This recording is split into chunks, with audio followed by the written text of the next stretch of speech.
Hey guys, here's another video that was requested from this last Saturday, which is the question of the leg. Oftentimes we find ourselves in kind of a leg forward, dominant leg forward stance, especially the same leg as our sword arm. That's a good position to fight from. But one thing I haven't addressed in class all that often, or at least not yet, is what happens when someone attacks the leg.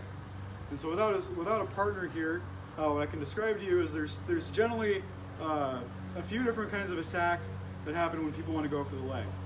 I think that there's kind of this idea that people who strike to the leg are not good fencers. They open up this nice big attack to the head. I think part of that's true, but I think that if you only think that bad fencers deliver leg strikes, you're missing the fact that fencing is an art of opportunity and creating opportunity. And so leg strikes are a perfectly viable thing to do if you can pull them off safely without injuring yourself or your partner, and also making sure you can get out before you do that. But we'll first address the idiot. So someone who really wants to get that leg strike isn't necessarily concerned about the fact that you will clobber them over the head when they go in for their strike. And oftentimes, even in some more modern fencing manuals, you'll see this very nice elongated step with a nice lean forward to try and get to someone's leg.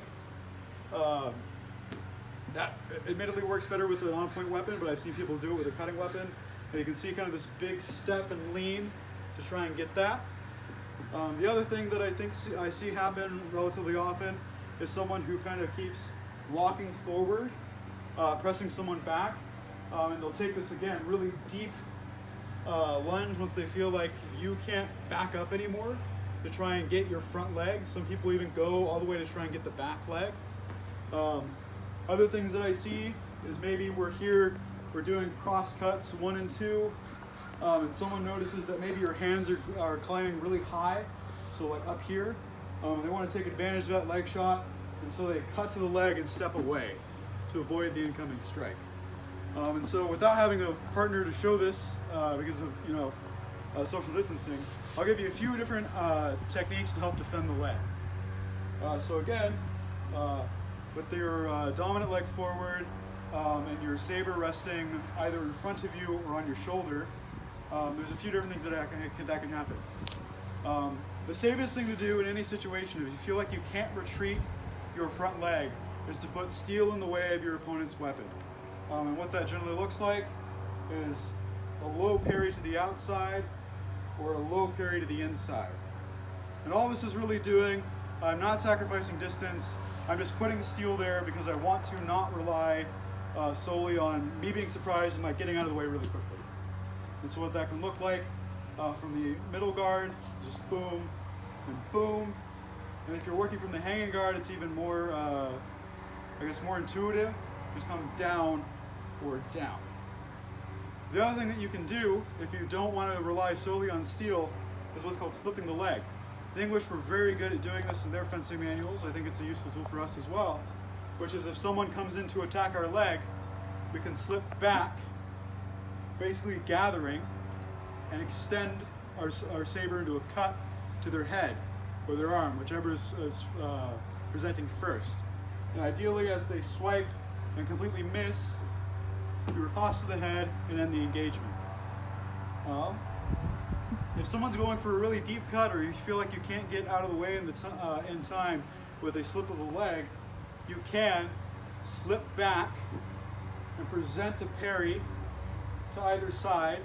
So in this case, I'll parry to my inside, parry, and then as I step forward to either address my opponent as they retreat or do my wrath strike, not actual wrath strike because I respect my opponent, I'll step and pressure their sword out of the way, and then cut up or over, whichever I feel is safest.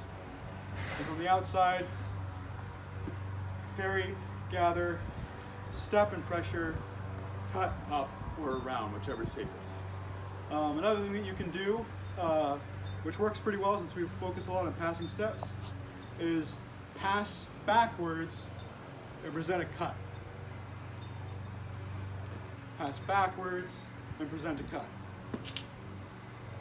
This removes my front leg, gets it completely out of the scenario. I create distance. If I somehow miss my riposte, or is really quick in getting out of there, I still have a chance to react to what's going on. Again, if I feel like it's going too deep and I feel like I'm now being threatened on my back leg when I step back, parry down, pass back. And in this case, I don't think I'd bother with the step forward if they've gone that deep. I'll pressure and cut with another pass back. So again, what that looks like is pass back and parry, pressure, cut. Pressure, cut. Pressure, cut. Pressure, cut. One other thing that I take from Mr. Barnett in our backsword class is the bunny hop. And this is something that is pretty cheeky and I like to do on occasion, which is someone's going really deep and maybe you don't have your action time to pass back, you don't have your action time to get steal, or you just really want to make sure you drive your point home before they get to you.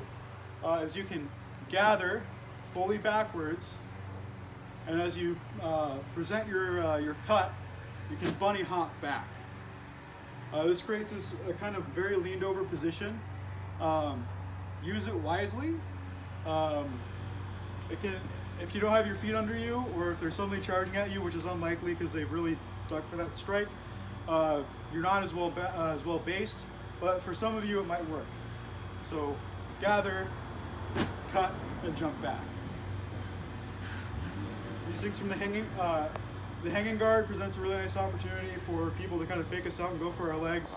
The response from the hanging guard I think is even better because you're already in a position, even though it's on a high line, to come down and address your legs. I find in hanging guard, it's really easy for me to, if I see someone going for the leg, is to just shift to whatever side my leg is being threatened with. So if it's from the inside, I shift, and then I'll do a backwards lunge as I pressure and cut. If I shift to the outside with a parry to address an issue, I will pressure as I step forward and cut. That's pretty much the basics of it. If you're ever in doubt when you feel like you're being struck at the leg, if you're ever in doubt, put steel there. If you feel like you can't play the distance game or get out soon enough. Also, when you strike to the leg, make sure that your partner is practicing good fencing and you are practicing good fencing by having adequate gear and adequate force and intensity levels. Nobody wants to get hit on the side of the knee, which is the most dangerous part to get hit on. We all want to keep each other safe. Hope that helped. Thanks.